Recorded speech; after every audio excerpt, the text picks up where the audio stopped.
Hey, Crime Salad listeners. Welcome back to another episode of Crime Salad. I'm your host, Ashley. And I'm Ricky.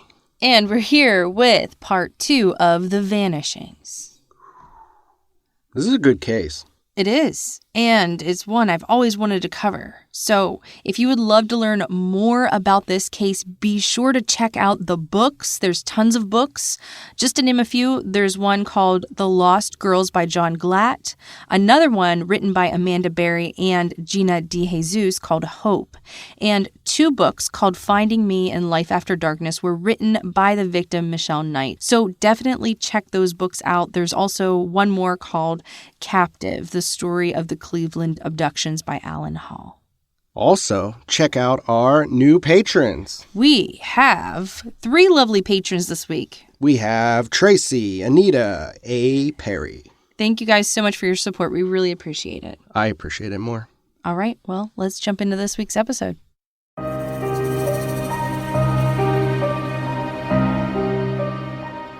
Ariel Castro had 3 captives in his house of horrors at 2077 Seymour Drive. It was always his plan to have more than one captive, and he would tell Michelle Knight in the early days of her abduction that once he had 2 more captives, he would allow her to go home.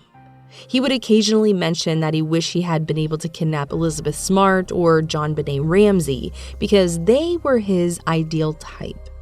Of course, we know he eventually did take in 2 more captives, and we also know he never allowed any of them to go home. Instead, he compartmentalized their purposes and their treatment. Michelle Knight was never a girl he planned to take the way he planned to take Amanda and Gina. She was a spur-of-the-moment opportunity he seized upon. As a result, he held the most contempt for Michelle because she wasn't his ideal type. Consequently, he saved his most aberrant and deviant desires for her because to him, she just didn't matter.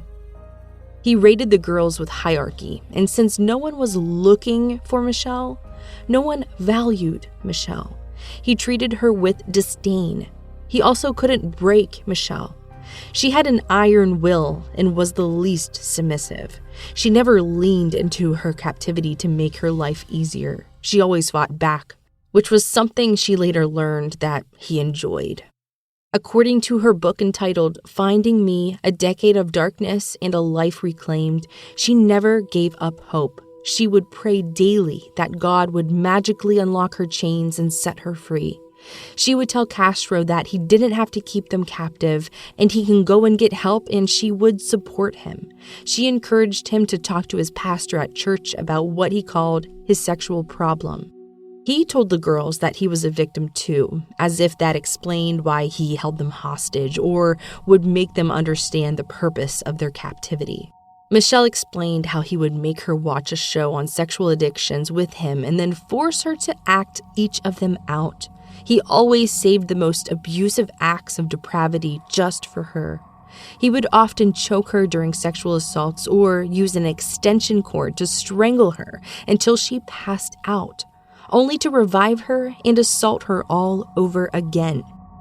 She had so much semen in her hair that she had to cut it all off with a pair of doll's scissors. For the first year of her captivity, she wasn't allowed to wear any clothing. Castro had numerous sex and BDSM toys he would use to punish her. His favorite was a long leather whip he would use on her legs and body when she didn't do something the way he wanted. But that doesn't mean he wasn't equally vicious in other ways to the other 2 captives. From Michelle's perspective, he treated Amanda Berry the best between the 3 of them, and eventually referred to her as his wife. Amanda learned early on that he was a sadist and enjoyed his assaults for a longer period of time when she screamed or fought back. So she stopped fighting back. But her compliance was not the same as her submission. She did what she had to do to stay alive. In addition to his deviant sexual demands, he also liked to play mind games with the girls who eventually grew into women. Peepholes in their rooms and would pretend to leave and then watch them to see if they would try to escape. Sometimes he would unchain them and leave the house, only to quietly double back and see if they opened their doors. If they did, he would severely beat them until they couldn't move for days. Amanda was allowed her own room, and the bigger room at that. However, there was a hole in the bottom of the wall that went to the room that would eventually hold both Gina and Michelle. Despite being in 2 different rooms, all 3 women were often chained together. The chains would go through the wall and around their legs so they couldn't reach anything except their makeshift bathroom. The chains were short enough to prevent them from reaching the boarded-up windows or their locked doors. He would also punish them with extreme cold and extreme hot temperatures. In the winter, he would place Michelle in the basement where she was freezing, and in the summer, for punishment, he would chain her in the sweltering attic. He also starved the women, only feeding them once a day, and usually something from McDonald's. As a result, the women were severely underweight and emaciated. This may have been what prevented them from getting pregnant for so long. Despite their grave physical condition, he did impregnate Michelle Knight at least 5 times. Each time he discovered she was pregnant, he would starve her for weeks, punch her, and kick her in the stomach, and hit her with a weighted dumbbell until her body expelled the fetus. On at least 2 occasions, she was far enough along that there was a fetus that needed to be disposed of by Castro, who callously placed it in the trash. Sometimes Castro would even go to the vigils, and in an act of abject cruelty, would comfort the DeJesus family. He even brought home a flyer touched by Gina's mom and allowed Gina to keep it as an act of benevolence. Whenever the girls were featured on shows such as America's Most Wanted or Montel Williams, he would allow the women to watch their family members cry for them. Then he would celebrate their abduction dates with a cake, which was a rare occasion where he would allow the 3 women to be together.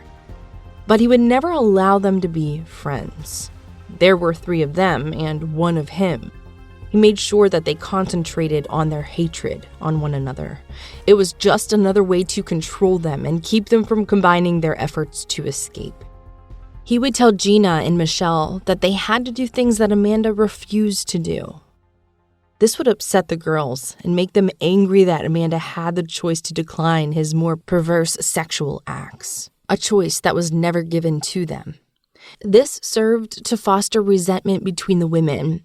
However, there were many times of empathy when they did try to comfort each other during more difficult times.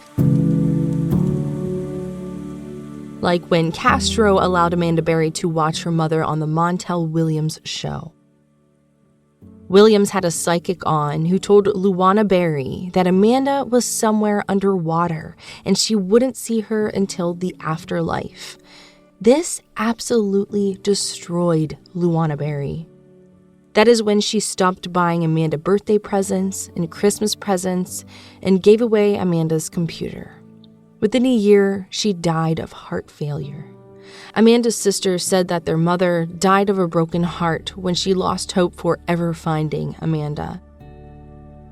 This is the same year that Amanda Berry got pregnant. Unlike his home remedy abortion tactics he used on Michelle, he allowed Amanda to remain pregnant. In fact, he doted on her like a normal expectant father. As she got closer to the time of birth, he bought a small child's pool for her to give birth in.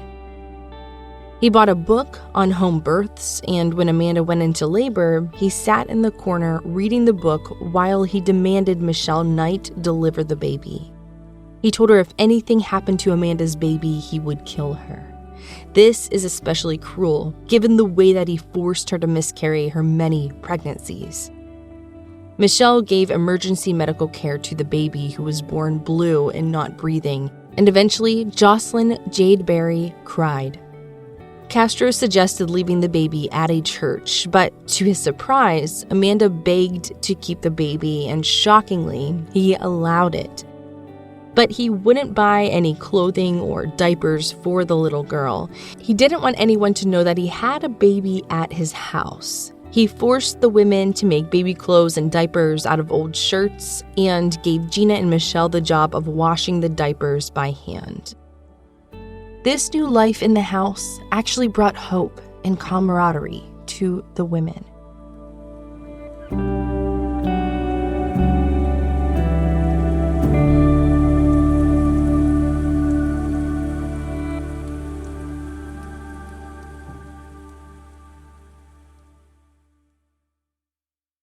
When Castro allowed Amanda to keep her baby, he set his own fate. The baby gave all three of them something to fight for. As Jocelyn grew and began talking, he made her call all of the women by a fake name. She called Gina Chelsea, and she called Michelle Juju.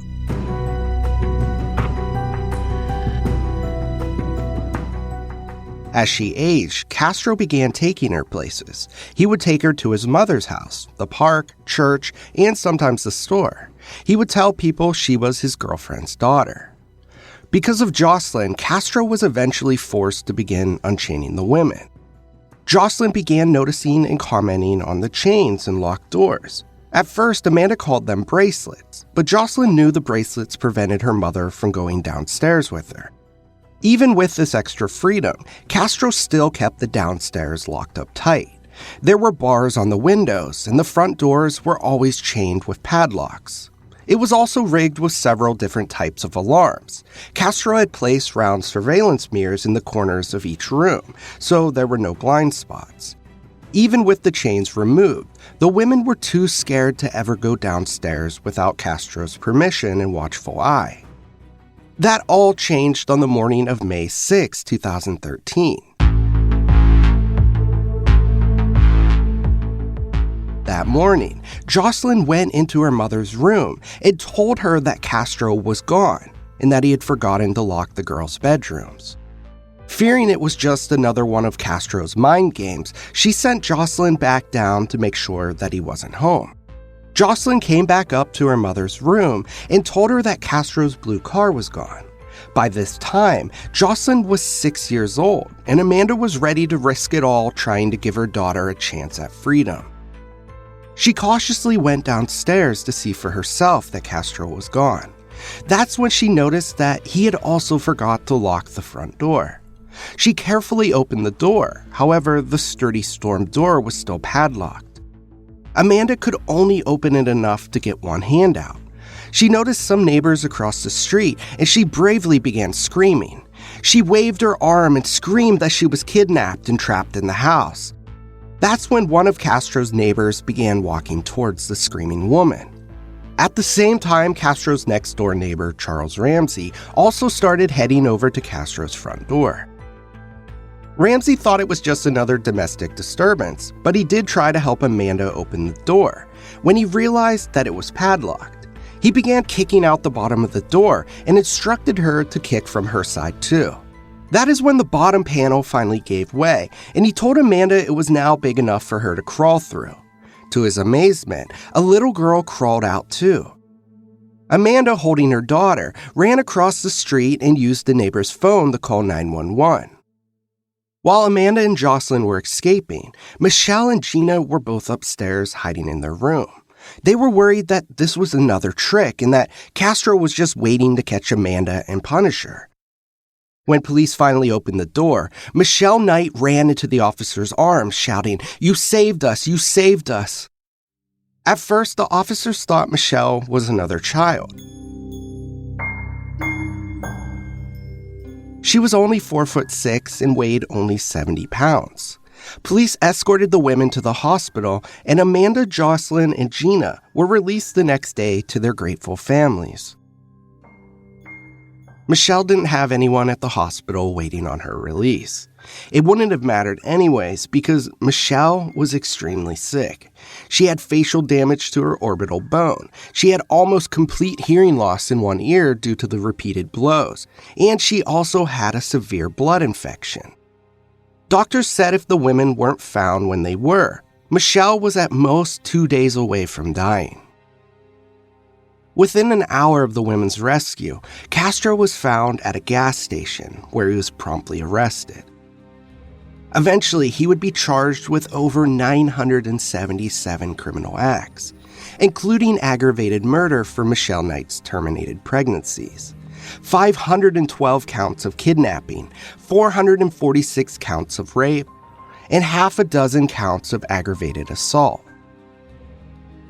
On advice of counsel and to avoid the death penalty, Ariel Castro took a plea deal. He agreed to life in prison without parole plus 1,000 years. During the sentencing hearing, only one of his captives showed up in person. Michelle Knight gave a very moving victim impact statement, while Gina and Amanda had family members read brief statements. You took 11 years of my life away, and I have got it back. I spent 11 years in hell. Now your hell is just beginning. Small in stature, her strength seemed to fill the entire courtroom.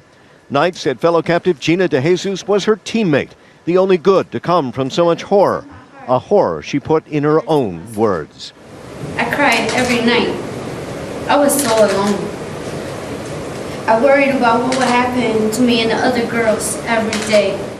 Speaking on behalf of Gina DeJesus was her cousin, Sylvia Colon, telling the court today marked the end of a dark chapter of suffering and the start of a new life. Today, we will close this chapter of our lives. Colon also spoke to Castro's family, who has known the DeJesus family for decades, saying it is Ariel they blame. To the Castro family, we are saddened that you are burdened with this horror and will unfortunately forever be tied to these atrocities. Please know that we do not hold you accountable.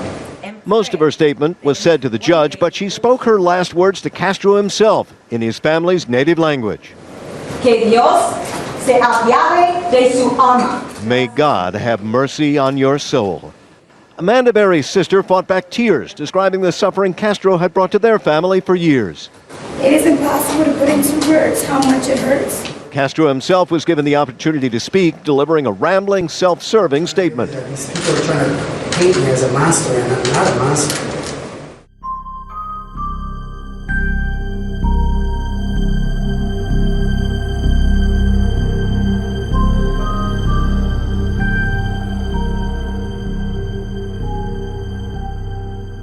Castro is a monster, and now the entire world knows it. Michelle ended her statement by telling Castro he will rot in jail and suffer the same indignities that she had to suffer. Michelle told the judge that the only thing that kept her alive was the thought of reuniting with her son. She told the judge how Castro tormented her by telling her that no one ever came looking for her. She stated the days were long and never ending. She told the judge that the only good thing to come out of that house was her friendship with Gina. She told the judge how Gina would nurse her back to health and wouldn't allow her to die after Castro's brutal attacks. Then she spoke directly to Ariel Castro. Quote, I remember all of the times you came home talking about everyone else that did something wrong. You acted like you weren't doing anything wrong. You said, at least I didn't kill you. You took 11 years from my life, but I got my life back. I spent 11 years in hell. Now your hell is just beginning. I will overcome all that happened, but you're going to face hell for eternity. From this moment on, I am not going to let you define me or affect who I am. I will live on, but you will die a little more inside each day as you think of those 11 years and the atrocities you inflicted on us. What does God think of you hypocritically going to church each Sunday and then coming home to torture us? The death penalty would be the easy way out. You don't deserve that. We want you to spend the rest of your life in prison. I can forgive you, but I'll never forget. With God's guidance, I'll prevail and help other victims who may have suffered at the hands of another. Writing this statement gives me the strength to be a stronger woman and know that there are more good people than evil. I know there's a lot of people going through hard times, but they need someone to reach a hand for them to hold and let them know that they are being heard. After 11 years, I am being heard, and it feels liberating, end quote. After Michelle and the family representatives gave their victim impact statements, Castro was allowed to give a statement too.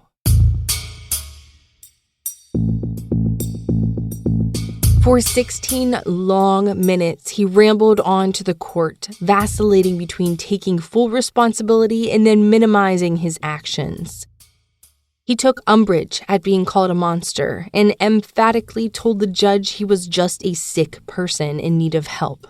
He told the judge that before he had his captives, he would self-gratify himself for hours until he passed out, as if this was proof of his need for hostages.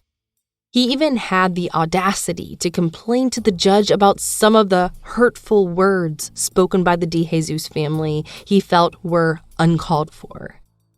Then he lied to the judge. He told him that he went to high school with Gina's father and that he never would have taken her had he known how young she was or that she was his friend's daughter. But we know both of those things are a lie. He initially believed Michelle Knight to be 13 years old when he took her. He also confessed to Gina that he had been stalking her and planning to take her for over a year before he found his opportunity.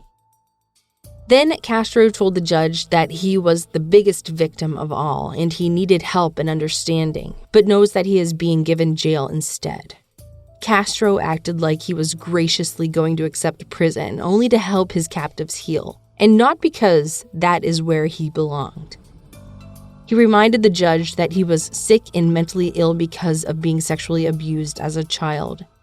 He also told the judge that he never abused Nilda Figueroa. He called his son a liar and stated that if anything, he was abused and battered by her. Then, with utter disbelief, he told the judge that all of the sex with the women was consensual. He even had the audacity to state that most of the sex was initiated by his captives. He said that he had a problem and the only thing he did wrong was not allow them to leave. He described them as a happy family with a lot of love and harmony. He challenged the judge to speak to his daughter with Berry and confirmed he was a great father. Then, he stated, he knows the girls weren't damaged as evidenced by them being on TV at a rap concert. He said that was proof that Amanda Berry wasn't traumatized. He also told the judge that none of the women were virgins, as if that mitigated his sexual assaults. That was another lie, he told the judge. Then he finished by saying that they all got in the car willingly, as if that made them culpable for their own abductions. And the judge wasn't having any of it. He told Castro it was clear he wasn't taking responsibility by his egregious words to the court. He said the scope and magnitude of his crimes were unprecedented. He explained that while the 1,000 extra years was symbolic, it's also meant to send a message that he committed unspeakable violence against young girls just as they were emerging into adulthood. He stated that the women were compelling examples of resilience, of imagination, of humanity. We know Castro deprived the women of their humanity, making them live under constant threats of death. He repeatedly told them he was looking to abduct their younger replacements, and then he would kill them. When faced with his own deprivation of freedom, Castro lasted just 33 days. On September 3rd, 2013, he was found in his cell naked, hanging from a sheet wrapped around a window.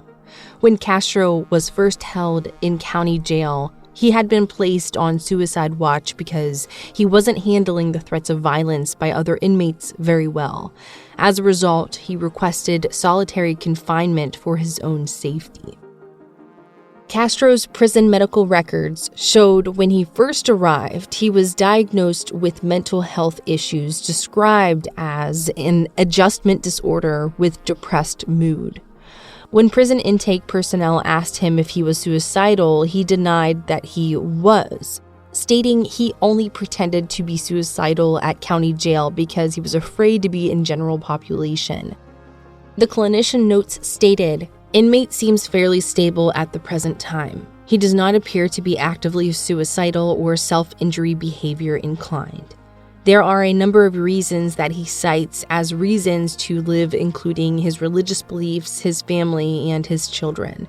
He has no prior mental health treatment history, and there is no reported family history of suicide or salient mental illness. He appears quite narcissistic, but does not show evidence of mood, anxiety, or thought disorder. Nevertheless, due to the security and safety risk of this inmate, he will be placed on constant suicide watch more for practical than convincing reasons. In addition, due to his life sentence and a high-profile nature of his crimes, he may pose some risk to his own safety and welfare, especially as the gravity of the situation begins to sink in.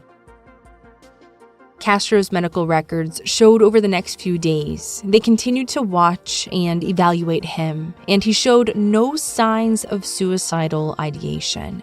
However, based on the nature of his crimes, prison officials felt he needed a full and complete mental health evaluation. Both a mental status examination and a mental health biopsychosocial assessment was completed on Castro. During the evaluation, Castro described his initial mood as upset over the constant verbal harassment directed towards him by the other segregated inmates. Yet he still described himself as always a happy person. He continued to deny he was suffering from depression or having feelings of self-harm. Castro seemed incredulous that the media and other inmates treated him badly.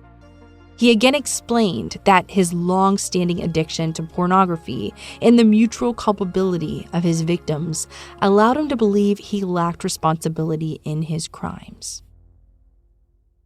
The evaluator stated in Castro's records that while he didn't believe he was at risk at the time for self-harm, he did believe that he could easily change if anyone challenged his sense of entitlement or fragile grandiosity. He was officially diagnosed with narcissistic personality disorder with antisocial features, including gaining pleasure from inflicting sadistic behavior on others. Castro's only real complaints were regarding the quality of the food he was given and the cleanliness of his cell. He demanded hygiene items and cleaning products and was angry when they weren't provided. One thing the guards did note is that he was constantly naked in his cell and was repeatedly told to put on clothes around female correctional officers. Castro eventually began to believe that the guards were tampering with his food, and as a result, he had lost over 10 pounds. Due to the notoriety of his crime, Castro was initially placed in a segregation unit that had a little more supervision. Despite him no longer being on official suicide watch, guards described Castro as both demanding and pompous. The day of Castro's suicide, he asked to be moved to a facility closer to his family and somewhere he would be given better protection from other inmates. He began to fear for his safety and refused to leave his cell even for recreation time. Castro also believed the guards were tampering with his food because one time a guard allegedly told him that his brown rice looked like a pile of shit. From this, Castro inferred someone had placed feces in his food. Life came full circle for Castro when he began keeping a journal in prison. Something his captives also did while under his control and custody. Something they did to leave a record of the inhumanity perpetrated against them in case they didn't survive. In contrast, Castro's, quote, captivity, unquote, was far more generous than he ever allowed or provided to them. Castro was given regular food, medical care, human interactions, and personal agency, yet his inability to cope only served to highlight their endurance. His lack of courage can be seen in his prison journal entries. His outrage over his far more humane treatment showed an incredible lack of self-awareness and a remarkable level of self-absorption. Each of his journal entries dripped with self-entitlement. On August 10th, just a few days after his arrival, he made notations about a guard who was rude to him. He couldn't fathom anyone would have cause to treat him with anything other than deference and respect. He acted more like he was a hotel guest, complaining about the accommodations, rather than a prisoner removed from society because of his own criminality.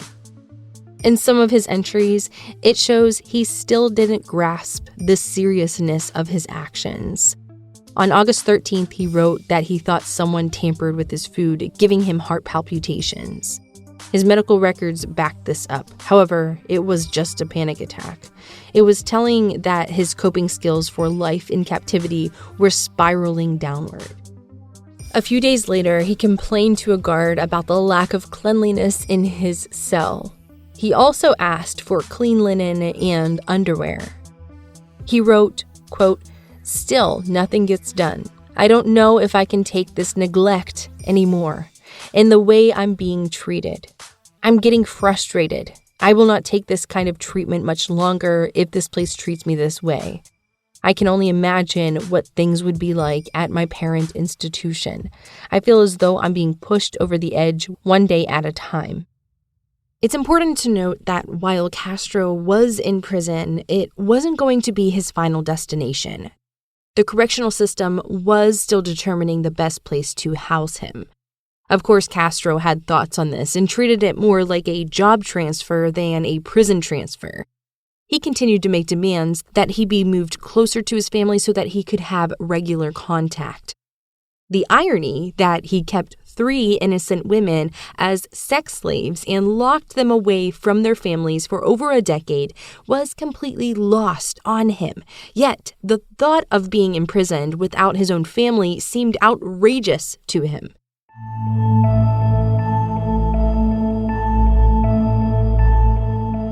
His captives also wrote in their journals daily, often documenting the atrocities committed against them. Amanda Berry devised a secret code where she was able to keep track of the number of daily rapes. Each day, she would write down a 3x or 4x to document his assaults. She did this hoping someday someone would find a record of his crimes. Castro didn't seem to be as clever in his journal. His thoughts and writings were still his own. He wrote a 4-page journal entry entitled "A Day in the Life of a Prisoner," with the same hopes as Amanda Berry, that someone would read it and do something about the crimes he felt were being committed against him. Ironic, right? Castro wrote, "I brush my teeth and go back to bed, get up, lay down, get up, lay down. This goes on all day. I pace in my cell, meditate, stare at the walls as I daydream a lot." Some of his entries talked about his plans for the future, and others showed his inability to adapt to life in captivity. In one entry, he wrote, "As for me, I will never see the light at the end of the tunnel, but that's all right. It's what I chose. I have lots of time on my hands now to think and read, write, exercise. I want to make a bigger effort to try to commit to God. I wonder how warm the cell will be in the winter, for I'm very sensitive to cold drafts. It literally drives me under the covers. I also get depressed and I don't want to do anything but just lay here. I guess we'll just have to wait and see when I get to that bridge. Most of the guards here are okay, but the younger ones don't take their job seriously or they are rude to me for no apparent reason. Sometimes I drift into a negative thought. I check myself and I try harder not to go there." In short, Castro couldn't handle 1/100th of the indignities he perpetrated against his victims. While his captives were raped and brutalized daily, he couldn't handle the thought of being cold or living in an unclean environment. While they were chained to a 4-foot rusty chain for a decade, he couldn't handle the limitations of pacing or meditating in his own cell. Right after Castro's suicide, there was speculation that he died accidentally from autoerotic asphyxiation, which is the intentional restriction of oxygen to the brain for the purpose of sexual arousal. The report written after his suicide dispels this rumor. Before hanging himself with his bedsheet, Castro had prepared a makeshift shrine on the way to meet his maker. In true narcissistic fashion, he believed he was going to a better place where he would be welcomed with open arms. He had propped up a Bible left open to chapter 2 and 3 of the Gospel of John. More than likely, Castro was focused on chapter 3, which explains one of the main tenets of Christianity. It shows that God is not a punishing God, and Jesus came into the world so that mankind would know his loving and forgiving nature. It explains how anyone, regardless of their sin, can be born again and embraced into the kingdom of God. So in plain speak, Castro believed he found a means of escape from his imprisonment. In addition to the Bible, Castro also carefully arranged photographs of his family and a written sheet of his favorite Bible verses, all seemingly assembled in preparation for death. There's actually a statistic for suicide in prison. It's more common in prisoners with life sentences. The report on his death concluded that, quote, based upon the fact that this inmate was going to remain in prison for the rest of his natural life under the probability of continued perceived harassment and threats to his safety, his death was not predictable on September 3rd, 2013, but his suicide was not surprising and perhaps inevitable, end quote. The average time served by an inmate prior to suicide is 65 months. Castro lasted just 33 days. The prosecutor on Castro's case, upon learning of his suicide, called him a coward. He said he couldn't take, for a month, a small portion of what he had dished out for more than a decade to his victims. It's been almost 9 years since the women held in Castro's House of Horrors escaped. In that time, they have rebuilt their lives, found their purposes, and are making a difference in their own communities. Today, Amanda Berry is 36 years old and hosts a local segment on the Fox 8 News that highlights missing people. Gina DeJesus is 32 years old now, and she, along with her cousin, have founded an organization called the Cleveland Family Center for Missing Children and Adults. It's located in the same neighborhood where she was held captive for 9 years. She knows firsthand how important support is for the family of missing people and encourages them to reach out to her organization. Michelle Knight is 41 years old now and has changed her name to Lily Rose Lee. She said it represents a new beginning of peace, love, and healing. She was never able to reunite with the little boy she loved with all of her heart and who kept her spirit alive. He was eventually adopted by his foster family, who have chosen not to share the details of his birth mother with him. Although Joey's family had given her photos of her son over the years, she remains hopeful that someday he will seek her out and they will have a long-anticipated reunion. He is 22 years old now and a grown man. Lily, as she is now known, has gone on to get married to a man who has taught her what it finally feels like to be loved. Together, they live in Florida, where she rescues animals and volunteers at an exotic bird sanctuary. She is also a twice-published New York Times bestselling international author. Despite Castro's best efforts to break down his captives, they proved that the human condition and their will to survive allowed them to triumph over his evil. That is our episode for this week and the conclusion to this horrific story. Let us know on social media what you think about this case. Thank you all so much for listening. We'll see you next week.